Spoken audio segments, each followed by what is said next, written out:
Powerful psukim in this week's Parsha is the end of the Arurim. The Arurim, the curses, whether it has to do with licentious behavior, whether it's being mizelzel, belittling your parents, whether it's talking lashon hara, whether it's taking bribery, there's a concluding pasuk, Perach Chav Zayin Pasuk Chavav, that says, Arur asher lo yakim et divrei Torah azot lasot otam v'amar kol ha'amamim. And all the Mefarshim, including the Yerushalmi, in Masechet Sotah, all deal with the strange language of asher lo yakim. Why doesn't it say Arur asher lo yaseh, Arur asher lo yishmor? What is this yakim? The actual language of the Gemara is, what? Is the Torah not falling? Is the Torah, v'chiyat Torah nofelet? Is the Torah going to fall? That you didn't cause it to stand? So the truth is, one interpretation in the Yerushalmi is it's talking about the Chazan. It just says the Chazan. And one interpretation, according to the Mefarshim, is that you didn't put the Torah back well, you were doing psicha. And it's talking about the person psicha who didn't put the Torah back into the Aron Kodesh properly, and he caused it to fall. For you, you're going to be cursed.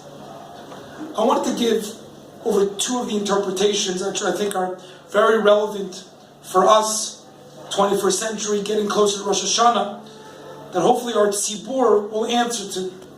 One of them is the Pshat of Zeh HaChazan. Not, like the Ramban says, Al Divrei Agadah, that the Chazan is talking about a person who's doing Hagba, which I like to talk about, the importance of not putting yourself in the center and showing off your brute strength by doing it 25 different columns. But the idea of being able to do it properly, that everyone sees it, and to have the Torah in its grandeur, that's beautiful, and the importance of seeing things. But that I don't want to talk about. What I want to talk about is two different interpretations.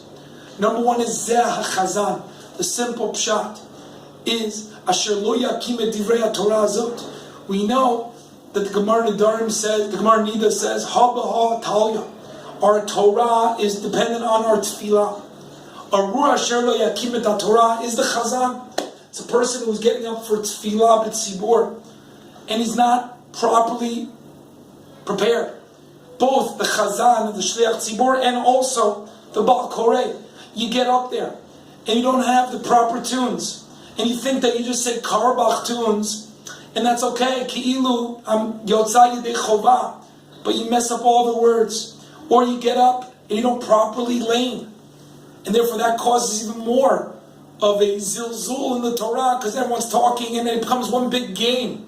How important is it that we have Shlichei Tzibur, the Chazan, understanding the importance of davening properly, of laning properly, to help out, that the Torah then is the Kavod HaTzibur and the Kavod HaTorah.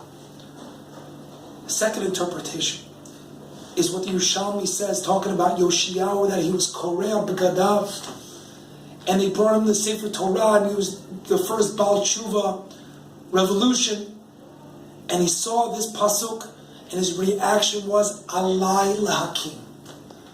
As opposed to, in my first interpretation, it's very easy to say no, and point out the problems of our community. But you can't just stop there. You have to say Alai Lahakim. What can I be not part of the problem, but I can be part of the solution? I can help have the Torah community in our religious Zionist and our modern Orthodox communities. How can I cause it to stand?